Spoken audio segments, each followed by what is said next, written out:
Hey fellow Misfits, I'm Tracy from Misfit Branding. I'm just doing a quick video for you guys to help you set up your Google business profile. This is for anyone that is in business that is serious about being found online.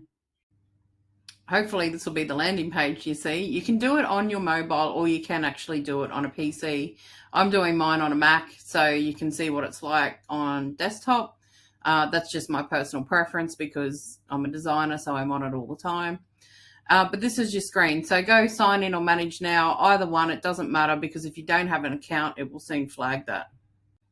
This is the next screen that'll pop up, and one of two things will happen. When you type in your business name, it will either not exist at all, or on the next screen, it'll show you what will happen if you're a new business. Now, if your business does come up, your journey is going to be a little bit different, and you can watch the end of the video because there is some useful information there. However, when you click on your business name, because it's already there, it will ask you to claim it. So you will then claim it. It happens quite often. It can be a previous business owner that set it up or one of your staff members and they've forgotten the password or whatever. Either way, your journey is going to be different, but definitely go ahead with that because you really do need to claim this profile. So I'm using one of my business clients, ABC Technical Services, to show you what it's like to set up a new account. So on the screen that we showed before, I've typed up a business name and these are the two that have come up. So create a business with this name because it's brand new, or there is actually a company overseas in India called ABC Technical Services. So we're going to claim the top one because it's a new business name, and follow me for the next slide. So the business name's been accepted and we then have to find a business category. You can change it or add more later. This is just the basic setup stage. Don't get too hung up on it, and no category is ever perfect. Trust me, everything I try to find never works. Now with this client, ABC Technical Services, they supply, maintain and repair air conditioning systems for industrial and commercial and residential settings. So obviously there's nothing that says that, and this is the closest I can get to as the air conditioning system supplier. Don't get too hung up on it. Just do anything that's relatable to your industry and we can look at changing it later. This setting actually stops a lot of people from signing up to Google Business. They get this far and go, fuck no, I don't actually want people to know where I live, because a lot of us set up our businesses in a home studio, home office, bedroom, you name it. Like we might not have a shop front, especially since COVID, there's a lot more people working from home. So in my case and in my client's case, we're ticking no on this because we don't have a business at this point where we want people to walk into our house or rock up to our doorstep. So if you click yes, it means you have a brick and mortar store or you have an office that you want people to come to. This is the second most important thing on your Google business profile. This maps out your service areas. So in my client's case, they service all these areas that I've already put in here, and you'll see at the end, I think that it will have a map with everything around it of the areas that they service. So it defaults to Manhattan, New York. Google's an American company, that's going to happen. But you type in whatever areas you service. Now, in my client's case, they do a Southeast Queensland, a little bit out west, and Northern New South Wales area. If you only do your local area, it's really important that you put that in there because that helps with your local SEO. I cannot stress how important that is. If you do all of Australia, don't be afraid to type in the capital cities as well as the state itself and any hometowns or areas that you really want to focus your work on or your service area. This is a pretty important part. Without being verified, all the information that you've popped up on your profile won't appear. So Google will send you out a postcard. Inside that postcard is a code, and that code has to be uploaded onto this Google business profile that you're setting up right now. Now for Australia, they say delivery times of 5 to 7 working days, but I've seen it up to 4 weeks in some of the regional areas that I work with. So just keep that in mind, that although you're setting it up today, it doesn't mean it's verified today.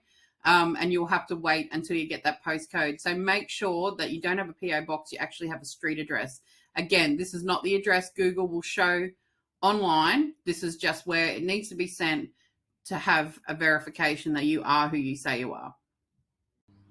So here you're just adding in your contact details. This is default to Australia because I'm in Australia.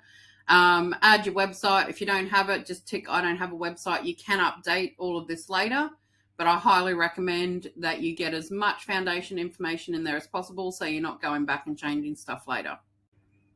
You can set this up later if you're not sure on what you want to set your business hours up, or you can skip it. That's your choice. I like to set up business hours because I like to sleep at night and I don't want people calling me at midnight. This one's really important. If you don't have anyone to manage the messages that are going to come through Google, then tick no, don't accept messages, because in my experience, it just gets confusing and annoying for people that are trying to ask you stuff. It comes up with a message button, you message them and you never hear back from them again. Personally, I do have accept messages, but I'm always at my computer or phone and able to respond fairly quickly. Definitely recommend it for anyone that's going to be monitoring their messages, because you'll be surprised at how much will come through. And it's just another way to be able to contact your clients or potential clients. This is a pretty important part, and because I come from a branding background, this is where consistency is key. So whatever description you've used on your website or any other social media profile, copy and paste it into here to keep that consistency going. So keep it as descriptive as possible too, to let people know exactly what you do. Take advantage of those 750 words, but try and keep the first probably 2 to 3 sentences as impactful as possible, showing the viewer straight up exactly what you do. So don't rattle on about your philosophy in the first couple of sentences. Just be really specific, and then after that you can rattle on with as much stuff as you like. But just remember that people are only going to see those first few sentences before they'll see the rest, so it's got to make sense and it's got to hit home. Start uploading some images. I always start with my logo and then I add other images or videos on top of that. Just be mindful that these won't be visible to anyone until your site is actually verified. Don't skip it either. Even if you feel like you've got no images to show, have at least your logo and maybe photos of yourself or the products that you sell or the services that you offer. Of course, you can skip any of these steps if you like, if you're in a rush and you don't have time. But I do highly recommend starting the foundations right, because you can always go back and edit them as you need to, and it's definitely better than having nothing. Good old Google is going to give you $600 of free advertising. Now, this changes. Like, I think when I first started working with Google, it was around $50 to $100 free advertising. They've really upped their game since COVID. But there's also a catch. Basically, you've got to match dollar for dollar. So you've got to spend $600 to get $600, if that makes sense. They also show you a little ad of what this is going to look like. Now, if you remember from the earlier slides that I'm setting this up for a client, and they've pulled out information that they feel is the most important, and they've popped it in there. So that's like a little ad of what it will look like when somebody Googles air conditioning system supplier or air conditioning or whatever you've set up your keywords in SEO to be. Most of my clients generally skip this because they're not really ready to be spending $600 on advertising just yet. It doesn't mean they won't down the track. I'm also not a professional when it comes to Google Ads. I just do the foundation stuff of making sure you've set everything up right first before you start spending money on it. Congratulations, you've done it. You've made it to the end. You don't have a lot more to do now other than wait for that postcard to come in so you can put in the verification code. You can, however, continue to add information to your profile. It just won't be visible until your site's verified. So keep an eye on that mailbox. I just wanted to quickly share this one. So although this one's not verified yet, Google still give you an idea of what your profile is going to look like. And there is a lot of more information down the bottom. I just cut it off because it was private information that the administrator sees that the public won't. And I didn't really want to share that on YouTube. However, this is the important part that I wanted to show you when we talked about service areas that you work within. Now, I really recommend if you are a local service provider that you put in all the areas that you service. These guys service this area here, and see Google puts a little map around to show people that that's the area that they operate in. Super important for local SEO. Again, if you're nationwide or statewide, don't be shy in adding in some of the major cities or towns in your state or territory. Definitely recommend that.